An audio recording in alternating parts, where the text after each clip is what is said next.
नमस्कार, मी राजेंद्र भवर, आरोग्य सल्लागार, Riyansh multi trade company, Sangamner. आज आपण शिंगणापूर तालुका कोपरगाव या ठिकाणी आलेलो आहोत. महाराष्ट्रातील हे कोपरगाव आहे आणि शिंगणापूर या ठिकाणी या सुवर्णा आणि वैष्णवी या दोन मुली आहेत. या थॅलेसिमिया या आजाराने ग्रस्त आहेत. यांना आपण आपल्या रियांश कंपनीचा अमृत ज्यूस चालू केलेला आहे 13 जून रोजी आणि आज 31 जुलै आहे. तर आज आपण यांना काय फरक पडला हे आपण त्यांच्या मातोश्री मैनाताई कुरे यांच्याकडून जाणून घेऊ. आपलं नाव सांगा. माझं नाव मैना जालिंदर कुरे, सुवर्णा आणि वैष्णवीची मुलगी आहे. माझ्या मुलींना थॅलेसिमिया आहे, त्यांच्यासाठी हे औषध चालू केलं होतं. त्यांना या औषधानं खूप फरक पडला. सुवर्णाला पोटासाठी खूप फरक पडला. तिला जुलाब व्हायचे, दिवसातून 7-8 वेळेस जायची, आता 2-3 वेळेसच जाती. रात्रीतून बी 4-5 वेळेस उठायची, आता एकच वेळेस उठती.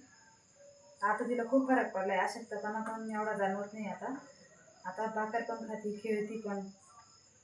आपण या या अमृत ज्यूस बद्दल इतरांना काय सांगा? आम्ही इतरांना सांगू की आमच्या मुलींना फरक पडला, तुम्ही पण घ्या. अजून काय सांगाल याच्याबद्दल?